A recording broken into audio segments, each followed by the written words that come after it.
पहले ऊंचे जात वाले लोग न थे ना, नीचे जात वालों को बहुत सताए। इझवा जनजाति थी जो SC ST में आते हैं, इझवा जनजाति। अब एक मंदिर था, मंदिर के सामने क्या थी? सड़क थी। तो इझवा जनजाति के लोगों को, यहाँ के लोग जो ऊंचे जात वाले थे, वो कहते थे कि तुम इस सामने से नहीं जा सकते, यहां से तुम प्रवेश नहीं कर सकते। दूसरा रास्ता बहुत लंबा दूरी तय करके था, 5-6 किलोमीटर। अब अगर किसी का घर यहाँ है और उसको यहाँ जाना है तो वो मंदिर के रास्ते से नहीं जा सकता है, लौट के जाएगा पूरा गांव हेल के बाहर यहाँ पर, अब फिर आना है तो इस तरह से हेल के आए। बताइए ये गलत बात था कि नहीं? अरे यार, वो छोटा जात बड़ा जात क्या होता है? छोटा जात वाला तो बड़ा जात वाले को छू लेता है तो कहते हैं अशुद्ध हो गया, ज्यादा वोल्टेज छोटके में है कि नहीं है? आप बताइए, छोटा जात वाला बड़े जात को छूता है तो क्या कहते हैं? हम अशुद्ध हो। तो तुम्हारे में वोल्टेज है तो तुम बड़ा जात वाला छोटा को छू के शुद्ध करके दिखाओ। नहीं समझे? ज्यादा वोल्टेज किसमें? लेकिन बात हम क्या बताते हैं, छोटे जात को लोगों ने पढ़ने नहीं दिया, इस वजह से वो इस तरह का सवाल नहीं पूछ सकता था। हमरा से पूछे कोई, हम कहते हम ट्रांसफार्मर, तुम बैटरी, टच करा के दिखाओ, भड़का देंगे तुमको यहाँ पर, फिर तुमको शुद्ध अशुद्ध हो जाओगे तुम यहाँ। तो ये लोग बहुत गलत की, ये गलत बात है यार। आज के वक्त में तो एटलीस्ट ये सोच नहीं होनी चाहिए।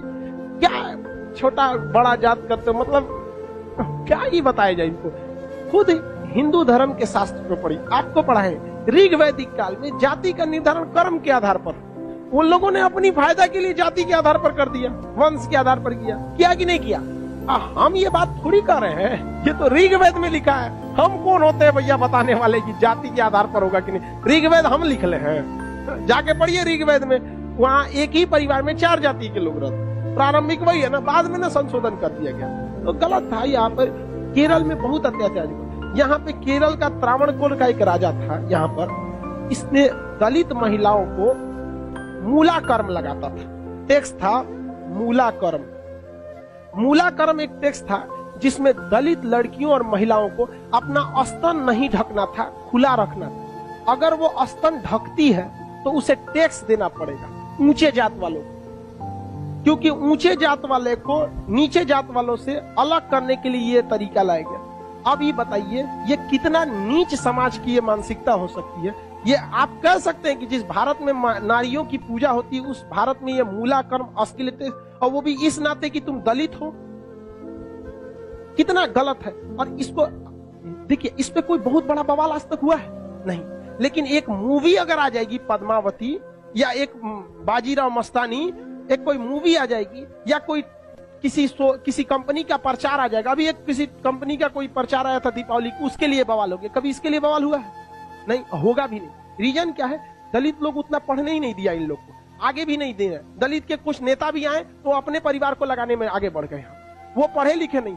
यहाँ एक मूवी के लिए बवाल हो सकता है, जिस हम पर्सनली हम बताते ना, बवाल की वजह से हम बाजीराव मस्तानी मूवी देखे, हमें ऐसा नहीं लगा कि उसमें क्या था। भले काटने के बाद वो था कि क्या था हमको ये नहीं पता, लेकिन ऐसा उसमें मूवी में कुछ गलत दिखाया गया है। उसमें तो और बहादुरी दिखाया गया कि महिलाओं ने, कि देखो भाई मरने के बाद भी हमने क्या किया है, जौहर, जो गलत था। अलाउद्दीन खिलजी, इससे नुकसान किसको था? इससे अलाउद्दीन खिलजी का वह चेहरा जो सबको नहीं पता था वो भी देख लिया लोगों ने, लेकिन उसके लिए विरोध हो सकता है। लेकिन इतना गलत चीज के लिए कभी आपने विरोध देखा है? कभी नहीं। आप तो ये उन लोग को आज तक दबाए जाके रखा है। इतना गलत चीज वहां पे मूला कर्म लिया गया था, ये एकदम सरासर गलत है। और वहां पे जब टैक्स देने गया तो महिला जो थी ना, इस मूला कर्म को हटाने के लिए अपने स्तन को चाकू से काट दी और मर गई सब महिलाएं वहां पर। अब यह केरल ऐसा राज्य था जिसमें पुरुष सती होते थे। जब उनकी पत्नी अपना स्तन काट देती थी, ब्लड गिरने की वजह से मर जाते थे, तो चिता में पुरुष जाके मर जाता था कि हम ऊंचे जात वालों से नहीं लड़ सकते हैं, लेकिन हम अपना शरीर हम भी त्याग देते थे। पुरुष भी सती हुआ है इस देश में, ये ऊंच और नीच जात वाले यहाँ पर। लेकिन इसे, और यही अगर ये कांड किसी ऊंचे जात वाले के लिए कोई दिल्ली सल्तनत का राजा किया रहता, आज न्यूज चैनल पे बैठ के बवाल हुआ रहता। लेकिन दलित है ना भाई साहब, कोई आवाज नहीं उठाता है यहाँ पर।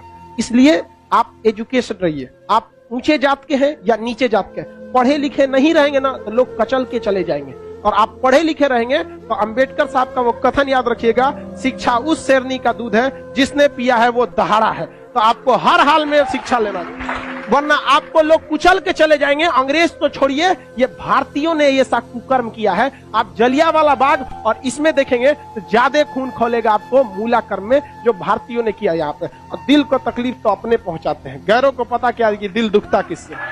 ये देश के लिए आपको शर्म आएगी। हमारी संस्कृति पे जहां हमें नाज होता है, ये हमारी संस्कृति में दाग है, दाग धब्बा है। जिस तरह चांद में भी दाग है ना, हमारी अपनी संस्कृति पे इस दाग को कभी भूल नहीं सकते हैं कि पूरी दुनिया में एक ऐसा देश था जहां मूला कर्म लिया जाता है, लेकिन आज भी बहुत हल्के में इसे ले लिया जाता है। हल्के में ले लिया, जानते हैं क्यों? क्योंकि ये दलित के साथ, समझा गया कि नहीं? बहुत ऐसा होता है। कितना आदमी बताएगा, ज्यादा हम भी बोलेंगे तो सोचा हमारा कहेगा तू दलित का फेवर कर, हम कौन सी फेवर कर, नहीं हुआ रहता नहीं बोलते। इजवा जनजाति के लोगों ने विरोध किया और इजवा जनजाति वालों ने क्या किया, इसको हटाया और मंदिर के सामने से वो क्या होने लगे, जादू। अरे भगवान ने कब कह दिया कि तुम हमको मतलब, अरे यार राम जी सबरी के जूठिया बेर खाए थे, तू राम जी से बड़ा हो गया। अरे राम जी के पैर के धूल के बराबर है आज के वक्त में, चाहे कितना बड़ा आप प्रकांड विद्वान।